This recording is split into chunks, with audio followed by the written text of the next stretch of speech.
What's up, guys? Welcome back for episode 4 of Mic Drop Music Talk. I have a brand new guest today. Meet Miss Jessie Chambers. Hi. Wish I could shatter the mirror so that I wouldn't have to see myself seeing myself losing it. Hi, thanks for coming out today. Thank you for having me. Guys, I'm meeting her for the first time as well, and I love when that happens because most of my guests I have some kind of prior connection to, but I'm getting to know her along with you guys. We do, however, have a mutual friend that connected us. Yes. A friend of mine from college is a friend of yours from high school. Is that correct? Yes. Steph Perry. Small world. Shout out. And so I opened my DMs after the end of season 1 and I said, is there anybody that lives in LA that's up and coming talent that you would like to have on the show?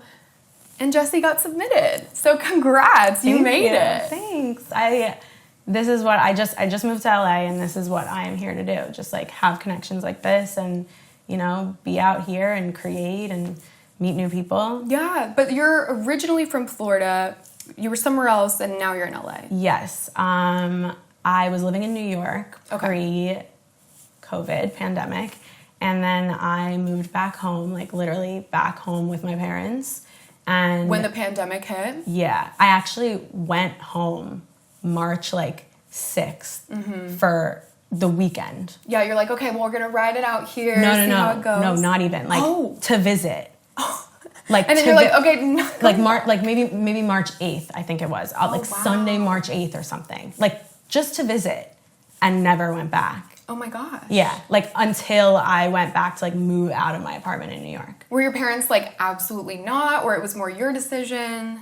Oh, to go back? Yeah. It was kind of a thing where there was no choice. Yeah. It was crazy. The first couple weeks of it, we were like, I don't know if you should. I also was sick, so I come home and I'm sick. And did you have COVID? So my mom's like, you're not getting on a flight if there's this COVID going around and you're already kind of sick. You shouldn't go back. Let's see how long it takes. Then quarantine is introduced and all that. And months later, I got tested for antibodies and had all of them. So I had it at the time, but didn't know. Yeah, you were ahead of the curve. I didn't know. I thought at the time, COVID was a stomach bug. I had no idea what it even was. Oh yeah. I was sick, but I didn't have to go to the hospital or anything. So thankful for that. Just use that time to kind of reconnect with your family. What else did you do in that downtime? Those, first couple months of quarantine, I was really lucky that I was able to get out of New York City and then not only get out of the city, but then also be with my family who I'm really close with. So I'm really grateful for that. And then also it was still kind of winter time, so I'm lucky that I was able to be in Florida, which New York winter. Good weather. Yeah, it was good weather, and I remember being I feel bad for people who aren't quarantining in a place where they can go outside for walks. Oh my gosh. Yeah. But it was really hard. I mean, I was the first month I was if I step outside I'm getting COVID, not knowing that I had it yet. Yeah. I'm it's scary. It was dark. And I'm sure really it was scary dark to just totally compartmentalize that life you had in New York and you never returned to it. Yeah. Well, I had released what was my big debut single on I think March 6th. And oh my gosh. What song was that? Guess You Suck. Stupid me for thinking if I got dressed up. Okay. And it was my kind of big intro. I had a bunch of music lined up to release that I then ended up pushing back and everything, which is the least of the world's issues is music having to be postponed, of course.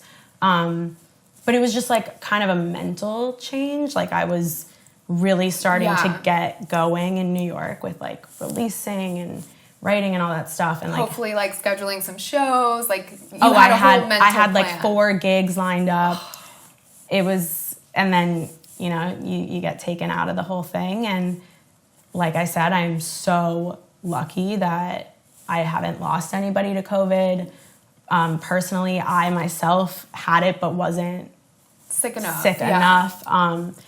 But it affected everybody. Yeah. I was just really down, really down. And on top of me being not in the right mental space to keep releasing at the time, I also just like didn't feel like that was what I needed to be doing to like contribute into the world. Yeah. Like there were just like other things that mattered more, and that like I genuinely feel like I wouldn't have even been like excited about releasing stuff. I totally canceled my job for 2020. Yeah. I did nothing with it. And I genuinely feel that if I wouldn't have taken that year off, like none of this would exist. Right. I mean, there's so many factors. Like I moved back in with my parents into like my high school bedroom. Like I going, you know, in and out of a really dark time, like so many things that I now have to write about and talk about. And I think not only were they my experiences, but I think a lot of people went through the same thing. Totally. It's going to be I know good, relatable material. Yeah. So you've moved straight from your parents' house to LA. Well, when you say straight from, I mean I fucking stayed 2 for years. Like 2 years.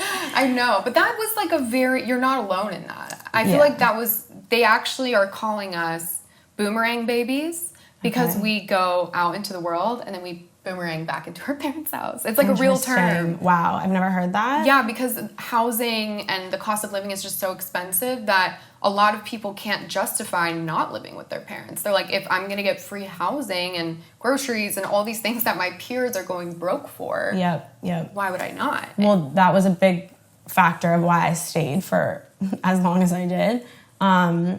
First of all, I'm really close with my parents, so I wasn't like miserable, right? Thankfully. But New York was like still pretty much going through it, and it just didn't make sense for me to go back right away. So then I was like kind of deciding where I was going to go, and I spent like honestly a year like deciding, am I going to go back to New York or am I going to come out to LA? And what made you pick LA? I had just spent like some time out here, and I came out here to do work. Like the whole past year, like 2021, I was kind of flying back and forth between home here and New York, like working with different people. And I love New York. Like that's my favorite city in the world, New York City, Manhattan. But I think there are just so many connections out here. Yeah. The networking is on like another level. Like you can't go anywhere without meeting somebody. And I initially... And you never know who you're talking to. Yeah. That's my thing that I've learned with LA is like you could really be in a random bar just chopping it up. I remember when I first moved out here, this guy, we're talking and he's like, here's my card. And it was like director, Fox Searchlight or something. I'm like, what? Exactly. You just never know. It's wild. Like, I like that in New York, I could be in a session for like 12 hours and then get on the subway with people who don't give a shit about what I'm doing. Yeah. I like that about New York. But I'm at a place in my career where like, I think I need a little bit more of the like intensity, and like you can't escape like the entertainment industry here. Yeah, it's everywhere. Yeah. And are you just moved here though? This is very fresh. Like 3 weeks ago. How's it been so far? It's been good. Like mostly just unpacking, moving in, settling in. I have friends who have been here for like 2 years and still are like, I'm not settled in yet. Yeah. Relatable. So still settling in, but I spent some time out here a little bit before, so I know some people. And at the moment though, you're independent. Is the goal eventually for you to get signed, or what are you working towards right now? So I could learn. I've taken like so many music business classes, and like I still feel like I don't fucking know a thing. Yeah. But yeah, like I think that there is obviously benefits to being signed to a label.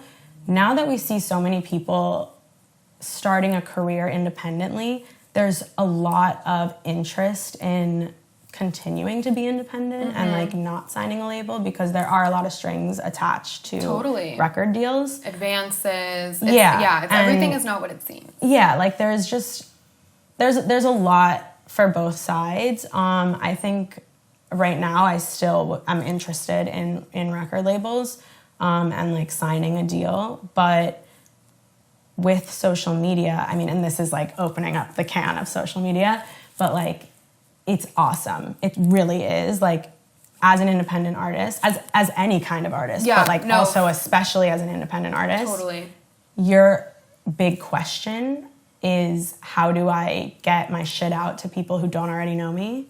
And with social media, TikTok. and like honestly specifically TikTok because of their algorithm, Yeah. you have the potential to do that. Like you have a tool literally on your phone to like reach all these people that don't know you yet. It's so crazy. Like, even I moved to LA like 3.5 years ago, and even 3.5 years ago, if you wanted to make it in entertainment, you had to move to LA or New York or one of these big cities. You could be in your basement in Michigan. Anymore. Yeah, it's fucking crazy. It really is. It's really crazy. Like, you genuinely have the power to become whoever you want to be on your phone. Yeah, it's awesome. It's also really oversaturated. Totally. Like, everyone is doing it. And it's a lot of pressure. Yeah. And I'm not even saying that it's not worth it because of that, because it is. Mm-hmm. But it's not just like, oh, let me post and then it'll work. Right. You have to like keep doing it. And it's not a competition. I mean, there should be space for everybody. And I think also social media and playlisting on streaming sites and all that has opened the door for people to hear music that they didn't know before. Like, before, you would just find out about new music on the radio, and which is only playing a certain amount of people and a certain From what I remember, list of when songs. I was a kid, it was like the same 20 songs. Right. And they would just roll it back. Right, and with like, you know, the curated playlists on things like Spotify and Apple Music where they're like, here's things we think you might like. It's crazy, yeah. You have access to so many different artists that like you never had the chance to find before. Mm-hmm. And that's amazing. But like I said, there's just so many people that are doing it. Yeah. So you gotta like keep at it. And going back to when I started saying like something about competition, it's not a competition, but there is an element that's like you are, for lack of a better word, competing with your contemporaries for not the audience. Right. And not for the audience over the other person, but just like also with the other person. Yeah. Like is there space for me? Like you really like Selena Gomez and Lady Gaga, but what about me? Like, can you give me a chance, or are you so diehard? Right. Because there's like stan culture now too. But you also don't have to only listen to that one artist. Yeah. Like you can listen to a bunch of others, but you just have to give enough that they also want to listen to you. Yeah. So what? How would you describe yourself to someone that hasn't heard your music? Like, what makes you stand out?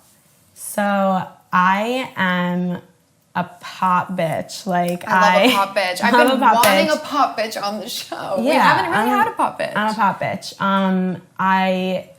I'm like a kid of the early 2000s. I saw like Destiny's Child and Beyonce performing at a very young age and just fell in love completely. Yeah. Beyonce is like my ultimate idol. Yeah. And then I had like Gaga and all those people, and they were untouchable. Your voice does remind me of Gaga a little bit. Thank you. Yeah. Thanks. There's some Gaga influence in it for you sure. said it, not me. Yeah, I mean, I hear it. I really do. It's good stuff. Thank you. Yeah, I love dance music. I listen to all kinds of genres. Like I was like raised on like classic rock and like even Motown. So I listen to everything. Everybody does. That's like the classic line. Yeah. But I definitely feel most comfortable making like pop music, dance music, all that kind of stuff. And I think that also has to do with the fact that when I was in high school, like EDM ruled. Oh yeah. Like when did you graduate? Popular radio. I graduated high school in 2014. Same. What a time. And I also am from South Florida, so like ultra was the that culture. was it. That was the culture. And it's not so much that I make like EDM music now, but there are Everything's elements influenced by EDM. Right. Yeah. And I also love that about pop. Like when I say I make pop music, pop to me is like what's popular. Pop does have its own genre, but like it is influenced by so many things. That's why there's specifically so many subgenres of pop music. Hyper pop, electropop. Yeah, pop you're right. Punk, pop rock. So true. Everything. That's a really good point. Yeah, because putting pop in front of it just means it has like that sound of mainstreamness and popularity. That's literally what pop, like the genre of pop stems from, is like what is popular. And in addition to music, she also loves movies. So as you guys know, every week I plan a game specialized for each guest.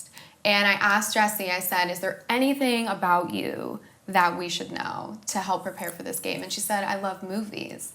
So I took it from there. And we're going to get into a game that I call Flipping the Script. Wish I could shatter the mirror so that I wouldn't have to see myself seeing myself losing it. All right, guys, we're back with our game, Flipping the Script. And like I said, Jessie is a movie aficionado. She said she's the quote girl among her friends. She'll say a movie quote and be like, name it. It's true. So, the bar is set pretty high. But what I've done here is I've printed out pictures of some of the most quoted movies of all time. So what I'm going to ask Jessie here to do is I'm going to flash the picture. She is going to write down on the whiteboard the first quote from that movie that comes to mind. And then part 2 is she has to then write a chorus of a song based off that phrase. So what was the example I used? I think you said, you're a wizard, Harry. Oh yeah, you're a wizard, Harry. So then she would have to write a chorus based off of you're a wizard, Harry. We're gonna see how it goes. I have faith in you. It's a little songwriting challenge. We're gonna see what she's got. Really putting me to the test here. Both that's what I do. I never preface the games. It's always on the spot. But both in my movie quote ability and my songwriting ability. All right, we're gonna You're start. like, bitch, I'm putting you to work. I'm putting them to work. I didn't say this is gonna be easy. It's gonna be a fun show. Yes. But I never said it would be easy. Okay, number 1. Who have we here? Jack and Rose. Okay. Obviously. Off to a good start. All right. First quote that comes to mind with Jack and Rose from the hit movie Titanic. Is there anyone alive out there? Is there anyone out there that can hear me? Yes. Okay. So the obvious would be obviously like paint me like one of your French girls, Or Jack. I'll never let go. Right. But just to show you how intense I am, my favorite quote from this fucking movie is when they go back at the end to like find if anyone is still alive. And she's like, whistle? she's trying to go whistle, but the guy with the flashlight is like, is there anybody out there? The one I love too. Can anybody hear me? Is when the guy's like, I have a child. Yes. Yeah. I mean, all of them. It's very quotable. See, So this is why I made the quotable. list. Okay, so now she has to write a quick chorus with what was the quote? Can anybody hear me? Is there anybody out there? Yeah, like, that's exactly where I'm going with this. And it doesn't have to be a pop song. I mean, you could rap, you can make it country. Is there anybody out there? Can anybody hear me? Woo! That was good. That was not good. No, I could hear like some synths, like. And maybe it's like a thing where the background vocals come in. Is there anybody out there? If I could sing, I would help. Anybody hear me? Yes! Like, you know. That was good. That was good. I love that. Not good. Yes, it Please was. still listen Yes, to my it music was. after this game. And next up, we have the iconic Regina George from Mean Girls. Oh, okay. I can think of about 10 quotes right off the I mean, bat. duh, but I'm going to go Let's with... see what she's got. I'm going to go with... Great turnout this year. Great turnout this year.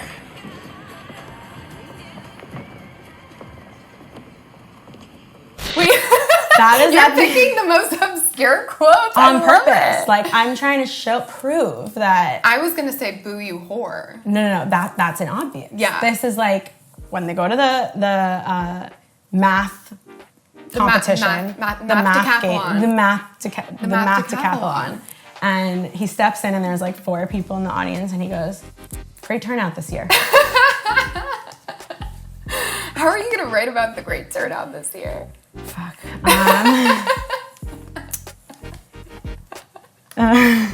Maybe I need to start rethinking my quote I'll strategy. try and help you. Okay. Great turnout. Or what if I use some of my songs already, but I replace the lyrics? Okay, let's hear it. With this. Yeah. Okay, let's see. Okay, so I have a song called Fever Dream. So it goes, I'm in a fever dream, give me the heat. Give me the heat, so don't wake me up from this fever dream. So it could be like, there's a great turnout this year, turn out this year, Turn out this turn year. out this year. turn out this year, yeah. Or the last part of the chorus is, so don't wake me up from this. The heat, so don't wake me up from this fever. It could be, For the math decathlon. we got a great turnout this fucking year. Yeah. That one you might want to skip the song on. It's really hard to sing about a math decathlon, in fairness. That's not an easy subject. Forget the math decathlon, the quote itself. Yes, It's not very singable. Let's go a little simpler for this one. Okay. Tom Hanks in Forrest Gump.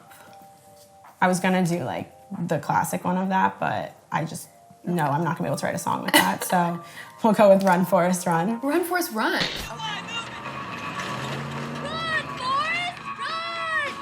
Oh, that one's, yeah. I think there used to be a rap song, actually, and it was like, Run, Forrest, run. Do you know what I'm talking about? Kind of, yeah. Run, Forrest, run!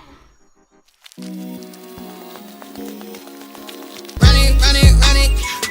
All that money. Is it? I feel like it was like an underground. Okay, I was gonna say, I hope it's not like a huge No.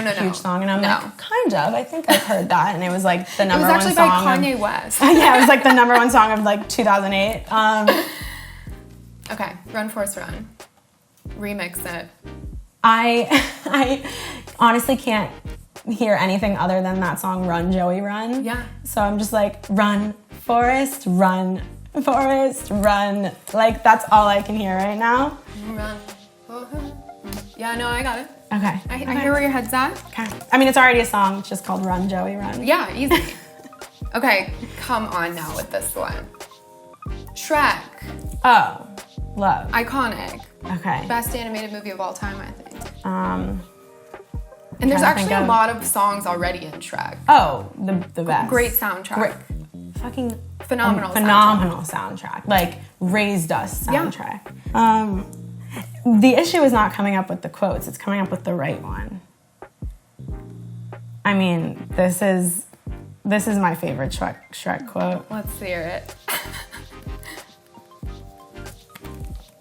That'll do, donkey. That'll do, donkey. That'll do, donkey. That'll do. Honestly, You could just say that'll I'm like, do. Like in the song, like, that'll do. yeah. You don't necessarily have to sing about a donkey. That's kind of hard. Well, I mean, this isn't even going to be a real song anyway, so You can talk about an I've got to ass. throw donkey in. Because isn't a donkey an ass? Like, Oh, that you ass know will what? do. You know what actually is the best quote?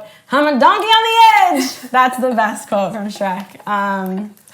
But I'm a donkey. on the...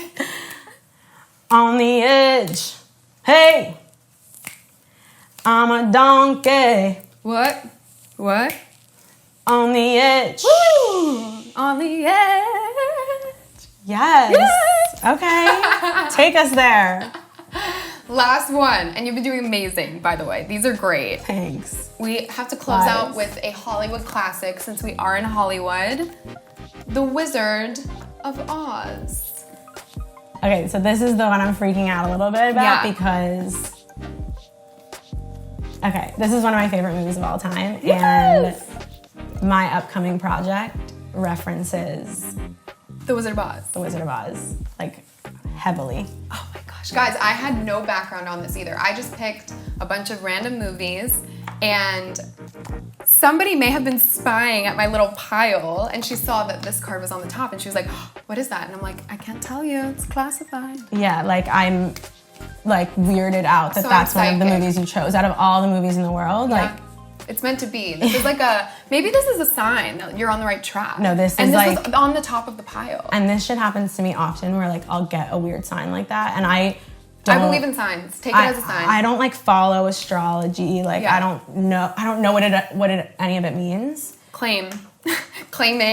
Like, manifesting, I don't even know, but, like, something's in the water here.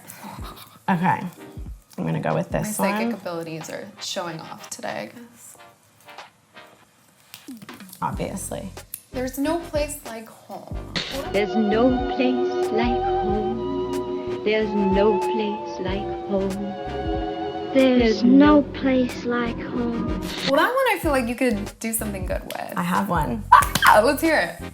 Okay, so this is a mic drop. Exclusive?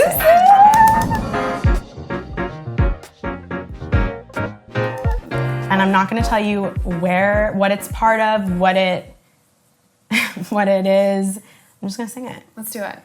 And then if you follow my music, You'll figure it out eventually. You'll figure it out eventually. Okay, so it goes, no place like home. No place like home. No place like home. No place like home. Woo!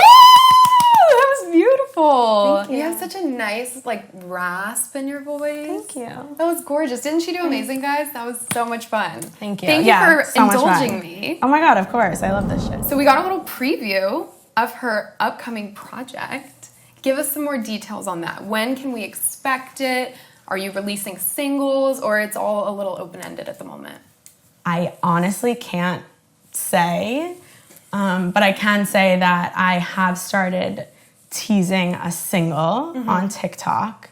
Can't tell you the release date yet, but Yeah, don't put that pressure on yourself. yeah, no.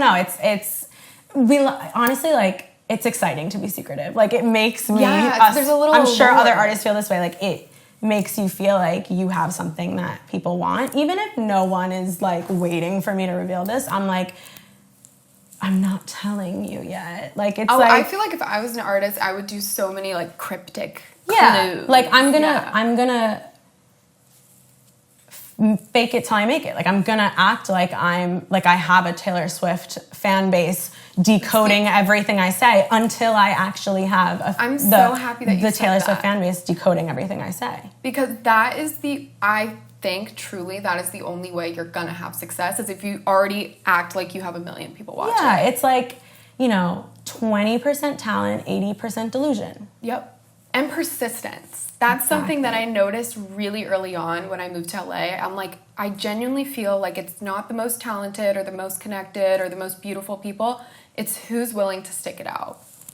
There you go. Who's willing to like have us put a song out, get like 10 plays and be like, okay, great. Yeah, I actually don't know if my like ratio was accurate. I was more just Yeah, no, but like your message is spot on, and I'm glad that that's how you're approaching this. Yeah, thanks. And you're not getting like defeated, because those early days are so hard. It's hard, but like I just started teasing what I think is going to be the first single on TikTok, and so like I'm trying to start a trend, right?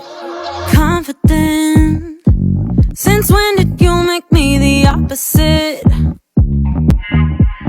Saw you walking in. That's when I threw away my common sense. It's about being like so into somebody that you just like start doing things out of your comfort zone. Like, it's, you're at a party and your crush walks in and you're like, shit. Confident. Since when did you make me the opposite? Saw you walking in. That's when I threw away my common sense. Kind of like Cassie and Euphoria vibes, like just really over the top. Cassie decided to wake up at 4 a.m. that morning to get ready for school. Confident. Since when did you make me the opposite? Saw you walking in. That's when I threw away my common sense. I'm really excited for you. Thank you. I feel like you have so much going for you. I'm really proud of you for making the leap, taking your time, figuring out your path. Do you have any like final thoughts, any words of wisdom for girls out there that are trying to be like you? Oh shit, that's a lot of pressure. Or what's like a good piece of advice that you feel like you've received in your career? Yeah. That's helped you. I would say surround yourself with people who are supportive, but that also, as my mom calls it, aren't just yes people. Like, That's good advice. people that aren't, gonna like shit on everything you do, but they're willing to like tell you the truth. And That's that doesn't, really good advice. Yeah, and that doesn't mean, like I just said, that doesn't mean that they're rude about it or that they don't believe in you. Like, I'm very lucky that my parents believe in me. And because of that, they're willing to tell me when something is not good, you know? Yeah. And I have friends and people that I've like surrounded myself with that I feel supported by, but also like I trust. So Good advice. yeah, I would also say like if you're a female or like identify as a woman or whatever, surround yourself with women too. Like Yeah. I been a have a big theme. female manager and I feel comfortable and confident, and like there's a lot to be said of like working with people who understand what you're going through too. And like for me as a female indie music artist, like who better than a woman to like Totally. work with? Absolutely. Yeah. Women supporting women, especially in the arts. Yep, Love that. exactly. And now we got to follow you. Yes. We got to watch you blossom. Yes. So you can follow me, Jessie Chambers, on all streaming services, all streaming platforms. Jessie Chambers on Instagram. I think I'm like Chambers, Jessie Chambers on TikTok, which was kind of like a James Bond moment. Ooh, Chambers. Also, Jessie Jessie Chambers Chambers. was taken. Jessie Chambers Spin was it any way taken. you want. I admire your luck, Mr. Bond. James Bond. But yeah, Jessie Chambers on everything. And that's where you can follow me. And what's a closeout song that we could play? Like, what's the song that we should end this episode with that people should listen to right now? Of I would yours. say Fever Dream is my most recent single. It actually got me on my first Spotify editorial playlist, which is awesome. And yeah, it's a banger. All right. Thank you so much for coming. Thank you did for amazing. having me. You did so great. I'm so proud of you. Thanks. I'm in a fever dream. Give me the heat. Thank you guys so much for tuning in to season 2, episode 4 with Jessie Chambers. What an amazing guest. Be sure to follow her on her social media channels, and you can always keep up with us at Mic Drop Music, micdropmusic.com, and we're on pretty much every social platform, Spotify, YouTube. Check us out.